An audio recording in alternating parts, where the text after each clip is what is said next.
Beri salam. Assalamualaikum warahmatullahi wabarakatuh. Waalaikumsalam warahmatullahi wabarakatuh. Ya, sebelum mulai pelajaran, silakan kalian berdoa dulu sebelum kita belajar ya. Ini oleh kelasnya. Mari kita bersama-sama membaca doa belajar. Doa dimulai. Bismillahirrahmanirrahim. Qadiru billahi rabban wa bil islami dinan wa bi Muhammadin nabiyya wa rasulah. Rabbi zidni ilman warzuqni fahman. Doa selesai.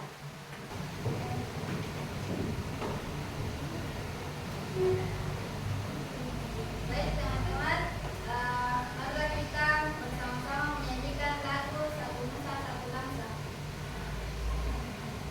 1, 2, 3. Satu nusa, satu bangsa, satu bahasa kita. Tanah air pasti jaya untuk selama-lamanya. Indonesia pusaka, Indonesia tercinta. Nusa bangsa dan bahasa kita bela bersama. Ya, Ibu absen dulu ya untuk pertemuan kita hari ini.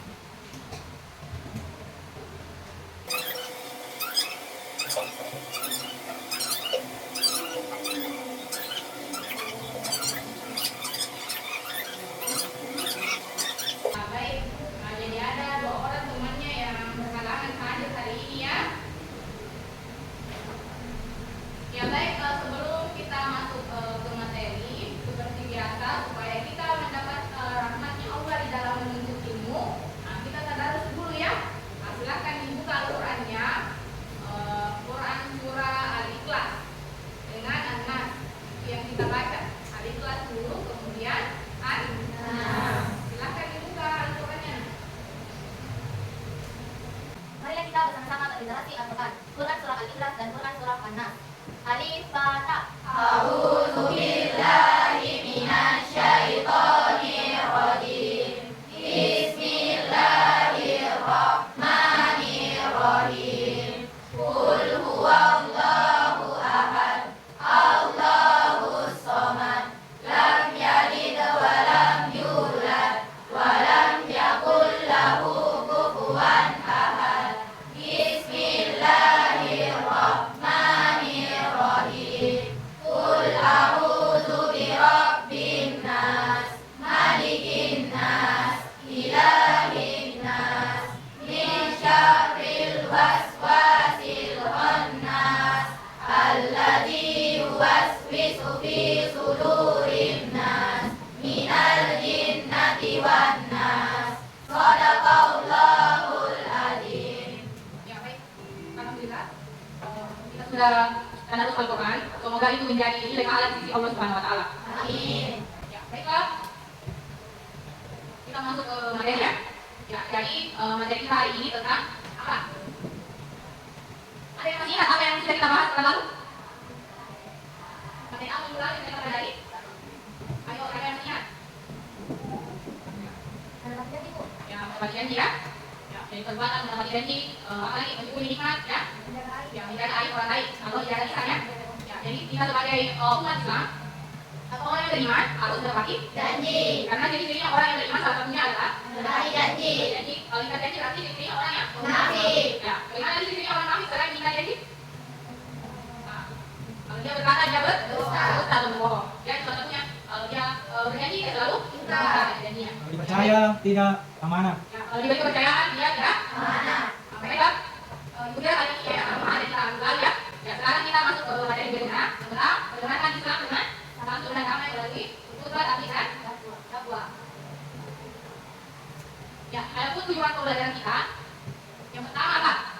Siswa dapat menjelaskan pengertian khutbah, tabligh, dan dakwah. Ya, yang pertama siswa dapat menjelaskan pengertian khutbah, tabligh, dan Dakwah. kemudian yang kedua Siswa dapat mengidentifikasi sikap dan metode dakwah yang mencerminkan nilai-nilai santun dan damai. ya, kemudian yang ketiga apa tujuan belajarnya? Siswa mampu merancang dan melaksanakan proyek dakwah yang relevan dengan kebutuhan masyarakat.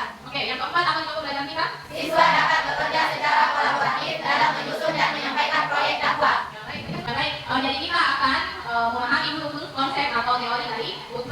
dan satwa itu sendiri ya. Kemudian kalau kalian sudah menguasai itu, kalian juga akan harus belajar tentang bagaimana sikap dan metode kita ketika melakukan dakwah atau kami, begitu pula dengan khutbah masyarakat atau orang-orang Islam ya. Kemudian tadi kalian sudah bisa, harus bisa membuat dakwah atau ceramah kepada masyarakat. Jadi kalau ada kita lihat kemungkaran di masyarakat, kita harus memberikannya nasihat ya, harus dicegah. Bagaimana cara mencegah kemungkaran? Siapa yang masih ingat? Bagaimana cara kita mencegah kemungkaran? Yang pertama dilakukan dengan lisan. Bagaimana maksudnya mencegah dengan lisan? Nah, dengan cara menasihati ya. Kemudian yang kedua mencegah dengan tangan ya, perbuatan. Nah, kita langsung melakukan nasihat kepada orang-orang yang melakukan kemungkaran. Yang lain salah satunya kepada mungkar. Pacaran, Bu. Ya, pacaran misalnya. Kalau ada pacaran kita lihat apa yang kita lakukan untuk mencegah kemungkaran itu. Kalau dengan lisannya, ya. Kalau ada pacaran kemudian dilakukan mencegah dengan tangan, bagaimana caranya? Pisahkan. Ya, dia itu mencegahnya ya. Ya, kalau ini belum itu sama pacarnya ya. Itu caranya mencegah. Atau kan itu orang gimana teh? Jadi ada tak pacaran nih. Pikir bahaya ya. Nanti kita bertanya dengan lagi. Yang belum jadi orangnya. Nah, kemudian apa lagi? Mencegah, gimana caranya mencegah kemungkaran dengan yang terakhir, yang selama-lamanya ingat. Mencegah dengan hati. Nah, kalau yang kamu betul langsung memberikan nasihat kepada orang yang melakukan kemungkaran, bisa kita cegah dengan tangan atau perbuatan kita, maka cegah dengan hati. Bagaimana maksudnya cegah dengan hati? Doakan. Dan kita juga harus menyadari diri kita. Bukan misalnya saya tidak terjerumus kepada perbuatan maksiat dan mereka lakukan, ya. Nah, seperti itu caranya. Ya baik, sekarang kita mau berikan dulu icebreaker ya, supaya tidak mengantuk. Ya, jadi ikuti apa yang ibu lakukan. Apa instruksinya? Ikuti apa yang ibu lakukan. Ya, ikuti yang apa yang dilakukan ya. Ya, coba berdiri semua.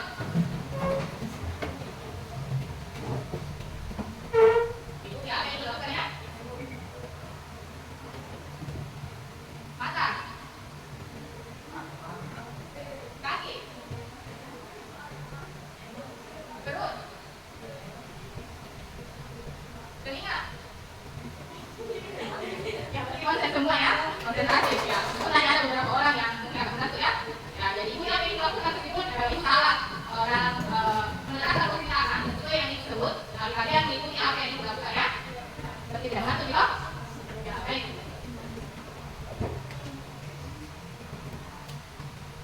Nah, sekarang ibu akan membagi kalian menjadi 3 kelompok ya. Ya, kita akan ambil satu orang satu permen.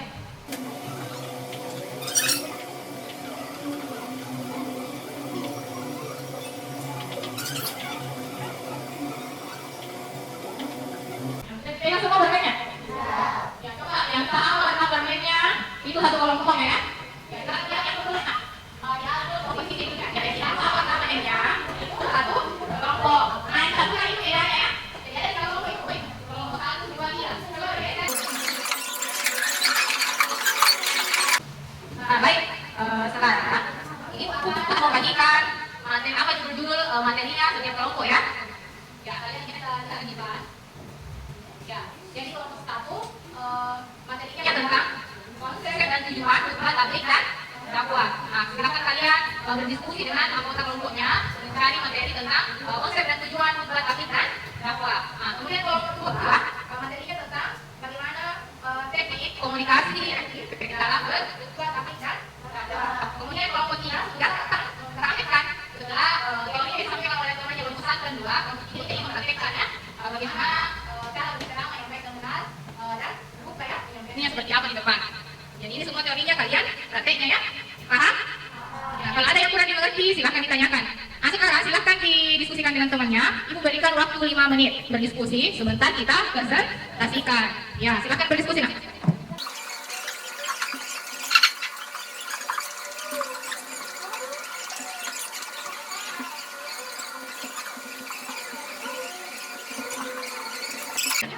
Silakan berdiri, sampaikan namanya dan perwakilan dari kelompok berapa ya.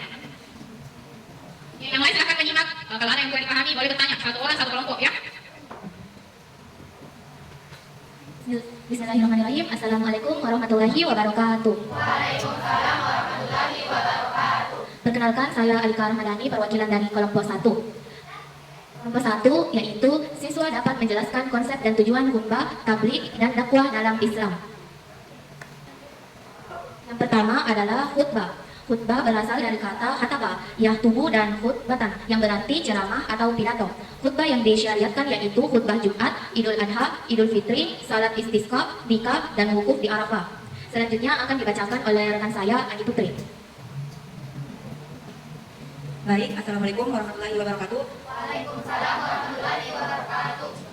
Kedua adalah tabligh. Tabligh menurut bahasa berarti menyampaikan, sementara menurut istilah adalah menyampaikan ajaran yang benar-benar sesuai dengan tuntunan Allah dan Rasulnya secara lisan.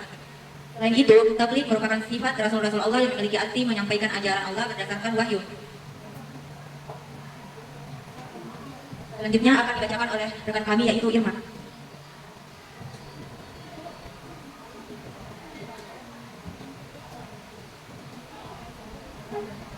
Bismillahirrahmanirrahim. Assalamualaikum warahmatullahi wabarakatuh. Waalaikumsalam warahmatullahi wabarakatuh. Saya Irmawati akan membacakan materi ketiga yaitu dakwah. Dakwah secara bahasa memiliki arti mengajak, sementara menurut istilah dakwah adalah mengajak manusia untuk berbuat kebaikan dan mencegah dari kemungkaran. Secara luas, dakwah dapat diartikan sebagai upaya mengubah sesuatu keadaan menjadi keadaan lain yang lebih baik. Secara umum, dakwah dilaksanakan dengan 3 macam cara.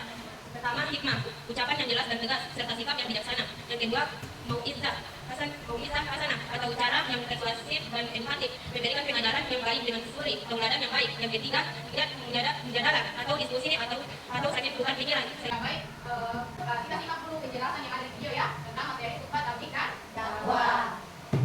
Bismillahirrahmanirrahim. Ud'u ila sabili rabbika bil hikmati wal maw'izatil hasanah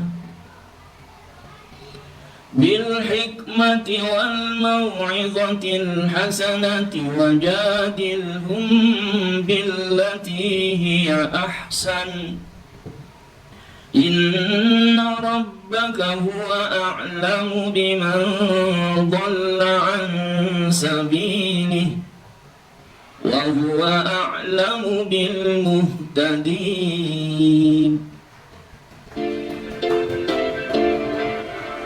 Pada dasarnya, setiap individu muslim diperintahkan untuk melaksanakan dakwah Islam sesuai dengan kadar kemampuannya. Sebagai seorang peserta didik yang beragama Islam, kita juga mempunyai kewajiban untuk melakukan itu. Apalagi Allah memberi predikat kepada kita sebagai khairul ummah. Predikat ini akan sesuai jika kita selalu berusaha di barisan depan dengan orang-orang yang gemar berdakwah. Pengertian khutbah, tabligh, dan dakwah hampir sama, yakni menyampaikan pesan kepada orang lain. Lebih rinci mengenai ketiga istilah tersebut dijabarkan sebagai berikut. Pertama, khutbah. Kata ini berasal dari bahasa Arab khotobah yahtubu khutbatan, yang bermakna memberi nasihat dalam kegiatan ibadah seperti sholat Jumat, sholat Idul Fitri, sholat Idul Adha, sholat istisqa dan sholat kusuf, wukuf, serta nikah. Menurut istilah, khutbah berarti kegiatan ceramah kepada sejumlah orang Islam dengan syarat dan rukun tertentu yang berkaitan langsung dengan keabsahan atau kesunahan dalam ibadah. Yang kedua, tabligh. Kata ini berasal dari bahasa Arab balagh yuballigh tablighun, yang berarti menyampaikan, memberitahukan dengan lisan. Menurut istilah, tabligh adalah kegiatan menyampaikan pesan Allah secara lisan kepada satu orang Islam atau lebih untuk diketahui dan diamalkan isinya. Yang ketiga, dakwah. Kata dakwah berasal dari bahasa Arab da'a yad'u da'watan, yang berarti memanggil, menyeru, dan mengajak pada suatu hal. Menurut istilah, dakwah adalah kegiatan mengajak orang lain, seseorang atau lebih, ke jalan Allah secara lisan atau perbuatan. Kegiatan dakwah bukan hanya ceramah, tetapi juga aksi sosial yang nyata, seperti santunan anak yatim, sumbangan untuk membangun fasilitas umum, dan lain sebagainya. Ya baik, kita sudah memperhatikan tadi video yang Ibu tampilkan ya. Jadi sudah sangat jelas bagaimana cara kita dalam berdakwah, berkhutbah, dan melakukan tabligh. Nah, kira-kira apa tadi kesimpulan dari video itu? Apa perbedaannya dan apa persamaannya antara khutbah, tabligh, dan dakwah? Kira-kira apa persamaannya, ada yang tahu?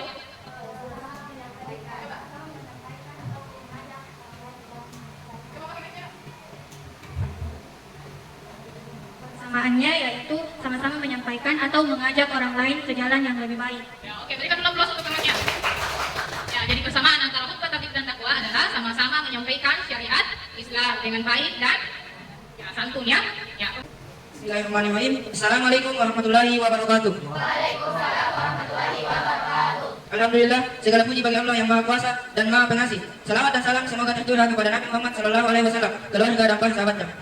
Saudaraku, mari kita merenungkan firman Allah dalam Al-Quran yang mengatakan sesungguhnya Allah tidak akan mengubah keadaan suatu kaum yang sampai mereka mengubah keadaan diri sendiri. Ini adalah panggilan untuk kita semua agar terus memperbaiki diri dan mengingatkan iman. Hendaklah kita bersyukur dan berusaha untuk menjadi pribadi yang lebih baik dalam segala aspek kehidupan, baik dalam hubungan dengan Allah maupun sesama manusia. Semoga khutbah singkat ini dapat memberi manfaat dan menjadi pendorong bagi kita semua untuk senantiasa memperbaiki diri. Marilah kita berdoa agar Allah memberikan kita kekuatan dan hidayahnya. Sekian khutbah yang dapat saya sampaikan. Wassalamualaikum warahmatullahi wabarakatuh. Waalaikumsalam warahmatullahi wabarakatuh. Ya, berikan aplaus untuk kepadanya. Baik, Ibu kira semua tadi yang sudah tampil dalam mempraktekkan khutbah tabligh dan dakwahnya sudah bagus ya. Akan tetapi masih ada kata-kata yang perlu dikoreksi. Misalnya terlalu monoton. Itu dakwah dengan tabligh, kita bisa mengajak audiens ya pada saat menyampaikan pesan agama, kita bisa mengajaknya berdiskusi. Seperti misalnya siapa ustaz yang terkenal? Ustaz Maulana ya. Jamaah. Ya, itu artinya dia mengajak berkomunikasi audiensnya supaya tidak mengantuk dan tidak bosan ya. Ya, kemudian begitu pula pada saat berkhutbah tidak boleh menonton hanya membaca teksnya saja. Sesekali itu dilihat audiensnya ya. Ya, tidak boleh menonton atau satu arah saja ya, tes saja yang dibaca. Ya, tapi ibu bangga karena kalian sudah berani untuk tampil di depan ya. Ya, baik. Semua kelompok sudah tampil dalam presentasi hasil diskusinya. Sekarang ibu mau bertanya tentang pengalamannya tentang mengenai khutbah tabligh dan dakwah. Ada di sini yang pernah melakukan itu? Misalnya menyampaikan nasihat agama kepada keluarganya, temannya. Ada yang pernah? Ada di sini yang pernah berkhutbah di masjidnya? Belum pernah ya? Ya, kalau belum, ibu berikan tugas PR ya, tugas dikerjakan di rumahnya. Ya, mulai dari sekarang, nanti tugasnya dikumpul minggu depan di hari yang sama ya. Mulai dari sekarang, kalian melakukan dakwah tabligh khutbah di lingkungan sekitarnya ya. Ya, mulai belajar. Misalnya pada saat kalian memberikan nasihat kepada adiknya atau saudaranya, tetangganya ya, maupun temannya, nah itu kalian dokumentasikan. Ya, kemudian ditempel di bukunya ya, dan ditulis di situ keterangannya. Kalian misalnya memberikan nasihat tentang apa, ya. Begitu pula yang laki-laki, silakan kalian belajar berkhutbah di masjidnya dan meminta tolong untuk didokumentasikan ya. Kemudian ditempel di bukunya dan diberikan keterangan di situ apa kekurangan dan atau kekurangannya yang masih harus diperbaiki pada saat menyampaikan khutbah tabligh maupun dakwah. Ada yang mau ditanyakan? Tidak ada. Sudah jelas ya? Ya, kalau sudah jelas, ibu berikan kembali penguatan ya tentang khutbah tabligh dan dakwah. Ya, jadi dalil tentang khutbah tabligh dan dakwah terdapat dalam Quran surat Al-Imran, surah ketiga ayat 104, yang artinya hendaklah ada di antara kamu segolongan orang yang menyeru kepada kebaikan. Jadi harus ada ya, wajib ada di antara kita yang menyeru kepada kebaikan atau mengajak kepada kebaikan. Menyuruh berbuat yang makruh. Apa artinya makruh? Berbuat baik ya. Ya, dan mencegah dari yang mungkar. Kalau begitu kita tutup saja pembelajaran kita hari ini dengan melafazkan alhamdulillah. Baik, sebelum kita kembali ke rumah masing-masing, kita berdoa ya, doa kafaratul majelis. Ya, subhanallah. Ya, semua ya. Subhanallahumma wa bihamdihi asyhadu an la ilaha illa anta astaghfiruka wa atubu ilaik. Wassalamualaikum warahmatullahi wabarakatuh.